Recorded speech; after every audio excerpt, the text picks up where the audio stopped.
Kervin Boyd and Antonio Douthit both came to New York to pursue their dream of dancing. A few years later, they joined the celebrated Alvin Ailey American Dance Theater. Then, on June 7, 2013, they became Kervin and Antonio Douthit Boyd, the first officially married gay couple in a major American dance company. Just 2 weeks later, on June 26, 2013, the Supreme Court of the United States made the historic decision to overturn DOMA, Defense of Marriage Act, redefining what it means to be married in America. On that same day, I sat down to talk to Kervin and Antonio about what marriage means to them. How did you meet? How did you first meet each other? Tell the truth. The first time we ever met, we were actually dating other people who, funny thing, they were really good friends. Like, they had gone to school together. And it was before either of us had joined Ailey. So we met, and actually the very first time that I met him before that meeting actually was at the Dance Theater of Harlem. They have a street festival during the summertime, and my first summer as a student in the Ailey School, I came up with a bunch of my friends to see the street festival, and he was dancing. When you saw Antonio for the first time, what did you think? I mean, In the street festival. Go ahead. No, He was hot. Antonio is a beautiful man. He's always been very striking, very attractive. I think it kind of helped that the first time I saw him was like on the stage, so I got to see him like in all of his glory. Tell me where you grew up and sort of your personal story. I'm from Boston. Actually lived in a couple of places in the Massachusetts area, but most of my life was I grew up in Dorchester, and I went to a Catholic elementary school, same one that all of my family went to. Went to a private middle school in Milton. Found dance somewhere around when I was 5 or 6, going into high school. I went into the Boston Arts Academy. I went to the audition just on a whim. I hadn't danced in a couple of years before then, leading up to that. And I got in. That same year I saw Ailey and I got the bug, and it was just like, from there it was like tunnel vision, like I've got to do this. So, that was my trajectory. For me, I grew up in St. Louis, Missouri. My mother, she was addicted to a couple of different substances, but we went to different shelters, different homes for families. Then around 14, 15, we moved into a stable home, and I had an adopted mother at this time because I was adopted when I was around 10. I found dance when I was 16. Went through tons of different schools in St. Louis, and after high school I went to North Carolina School of Arts, moved to New York, got a job with DTH, soloist there, and then I got into Ailey. Now, when did the thoughts of marriage start coming into your life? Well, we've been together for a couple of years, and we both knew that we wanted to be married. We were both like, let's just do it, like we can in New York, and that's where our lives are now, so let's be married, because And you see my love story, everyone's like, oh, how did you guys propose, who did it?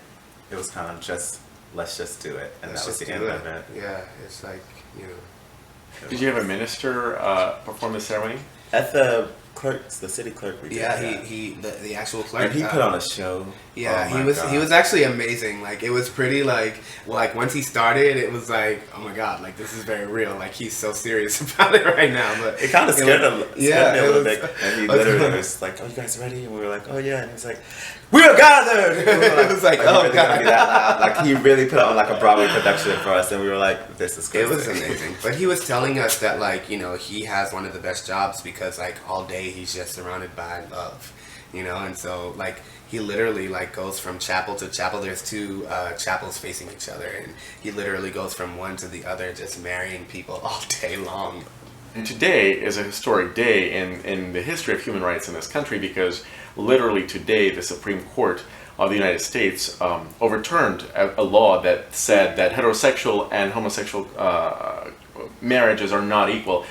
How do you feel about that happening today on this date as a married couple? It was so amazing. It really was. When I heard all of that go down today, it was just kind of like a little bit of a weight lifted off your shoulders. Because, you want to...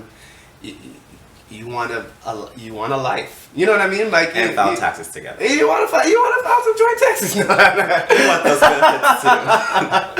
not that that's the most important thing, but still, like, you know, it almost makes you feel, well, before, like, okay, yes, same-sex marriage is legal here, but we don't recognize it the way that we would recognize everything else. Well, then why even give us the opportunity?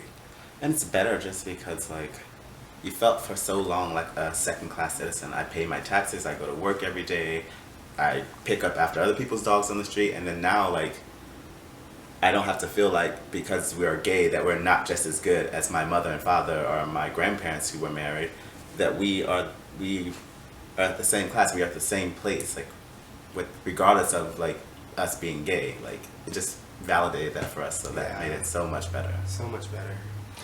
You mentioned your families. How did your families treat the news that you got married? They were excited about it. My mom especially. I have some family members that were kind of on the fence. You know, they know about Antonio. They know who he was, but they were kind of on the fence about the whole idea. But at the end, everyone was there, and everyone was happy. My mom loved it. I told her we were just doing like a courthouse thing, and she was like, "Oh, I'm still coming." And it's like, "Okay, you gotta fly all the way here for a reception." She's like, "Of course." So everybody liked it. So the biggest difference between those who are for gay marriage and who are against it seems to be the major premise. The premise that you're born gay versus you can be turned gay. And those who are against it feel that if we set that example, people will turn to gay ways of life. What do you think? Are you born gay or do you become gay? I really believe that you are born gay, and I feel like those that come out later in life, or those who change actually don't change. It's always been in them. They're just coming out later in life. I really feel like you're born with it. I had this question, I watched some show and someone asked this question, and I really totally believe it. You don't think that you are not born heterosexual. You just know that you're heterosexual. So I definitely know that I was born gay. Like, it's just one of those things. Most of your family has been okay with it. Have there been any members of your family that weren't? My biological mother, she's deceased now, but she definitely was not for gay marriage, or she just didn't like gay people. Like, she was not for it at all. Like, we had so many fights after I came out, and she called me so many disgusting words. I won't repeat them, but How did that make you feel? you know, I just, at that point in my life, I knew she was reacting on things that her family may have said about homosexuality, or that she had her own opinions about it. She didn't dislike me as her son. She was just being ignorant about the entire situation just because of the way she was taught to I guess, dislike homosexuality. I mean, I guess I can't really fault her for her opinions about it. Like, I mean, it was her opinion. I couldn't change that. I wish she would have lived a little longer to see me in my career and see how I've grown to love this person. But, you know, it's life. Now let's talk about being black and being gay. You know, there's a specific phenomenon, there's even a word for it, down low. Right. It seems like in the black community there's a special shame or some sort of an embarrassment that's associated with being gay. As black people, explain the down low to me. For me, I think the whole down low thing is just black women who have their young men as their young men, and they see them as these are supposed to be manly men, and when you think of the homosexual thing, the black woman goes, "Oh, he wants to dress up in girl clothes and run around the street like a lady." That's not what we do as homosexual men, is dress up as ladies. I don't think it's that specifically. Like, I feel like going back to how you were asking about family values, I just feel like it's kind of like a mindset, like early on, I feel like in a lot of black families, that, like, you know, the man is this, the woman is this, and nothing can, like, and there is no in between. Because when you are grown up in a culture where, like, you know, there is no gray area between these very sharp lines. Like when you've grown up in a community like that, like it's hard to feel okay with the fact that actually I'm in the middle here. Like I'm in this gray area a little bit. It depends though, because you came from a different area, you came from a different family, you came from a different background.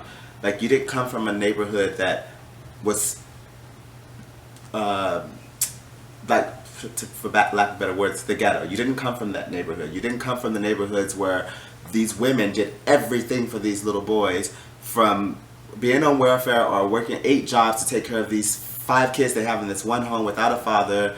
Like, you didn't come from that neighborhood where these women were clearly like, this boy needs to be a man. He needs to grow up to take care of these things. And when they see those situations, they think that we're going to be feminine, or that we are not going to take care of like manly things. So they get discouraged, and they say, that's why they say, you know, my son can't be a ballet dancer. My son can't be gay because of these things. They're not cultured. They didn't have the arts in their lives as young people, so their family don't. I understand that, but it's kind of the same thing. Like we're both speaking about an experience. Like you're saying that because that might have been closely related to what your experience was growing up. Like it's just the difference in the experience that makes you feel like that's why.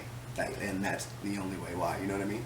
While the United States is making great strides in recognizing human rights, in Russia right now, the Russian parliament actually just passed a law making it illegal to mention non-traditional marriage as being equal to traditional marriage.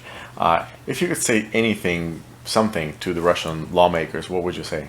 If they tried to put themselves in our shoes for one day, they would know that it wasn't a choice. Like, who wants to be criticized and scrutinized all their life? What does this marriage mean for you now, and what do you hope it will mean for you in the future? Stability. Yeah, I not that, I mean, we were working on 8 years together already, so I kind of had it in my mind that I was going to be with this person for the rest of my life. But this really just like being married like that really like solidifies it. Like I know that, like, you know, all of the decisions that we're trying to make as far as what we're gonna do once our dancing is over, like all of that like makes me feel so much better, like kind of at ease with where my life is going, really. And in the future, like I just hope that we continue to make more strides together, you know what I mean, like overcome more, like, you know, things together. This marriage means to me stability and the ability to know that this person is going to be there regardless, good, bad, ugly. He's already been there. My hair's gone, so not to worry about that. But would you not feel that he would be all those things for you without the marriage certificate? Yes and no. Yes, because we've clearly been together for 8 years, but this, for some crazy reason, makes it really official. Like, this really makes you know that this person, not like marriages can't have end in divorce, but this lets me know that it is definitely like a deeper commitment to each other. Like you've gone before God, and you said that you want to spend the rest of your life with someone like that. You know, it doesn't get any clearer, I feel. If you could just speak from your own experience to other gay people who are considering marriage, would you advise it? Would you not? What would you say to them? I would. If you're in love and you love someone that much where you want to make that commitment, and we can't do it everywhere, but if you are at some place where it's legal to be married and you want to be married, then be married. I say the same thing. Find out first and make sure that it's really love. Yeah. But if you love that person and that person makes you happy and that's the person you want to sleep with every night and you want to wake up every morning with, then definitely marry them. How do you know that you love Kervin? Because I definitely want to sleep with him every night and wake up with him every morning. That's how I know. How do you know that you love Antonio? Because what I feel when like we were talking about not being around each other for long periods of time, like that, like I need him like that, like to me, like it's just a small piece of what makes me love him. And then like the feeling I get when we're back together is just like wouldn't happen any other way. Who's a better dancer? Ooh, no, don't do that. He is. Don't do that. I see. Don't do This that. is one of the issues I had with him Don't for do such a that. long time. I would always say, you know, No, I think we're different. we are different, but you're such a great dancer. He never wants to talk about himself as a dancer. Everybody else is so amazing. Oh my God, oh my God. But he can't see his own worth. Yes, I'm good, but like you're good, and you always like try to put everybody else so far up. No, but I mean, I know I can do some things. Yes, He's yes, amazing. But like I said, like I get to watch, I get to watch a room full of artists. But Antonio is definitely one of my favorites. Like Except put my leg up in there for you. okay, whatever. In my opinion, one of the best men in the company that we have right now is this guy right here. What is love for you? What is love for me? Or in general, what is love? Love is being patient and kind. Love is understanding that everything is not going to always be hunky-dory. It's going to take some work. That's love for me. Love for me is like a natural feeling, feeling like feeling things fall into place and knowing that it's happening because it's supposed to happen, and like you said, within all of that, like a little bit of work to make sure that everything is okay. But love, like it's really the greatest gift that that everybody could ever have in their lives.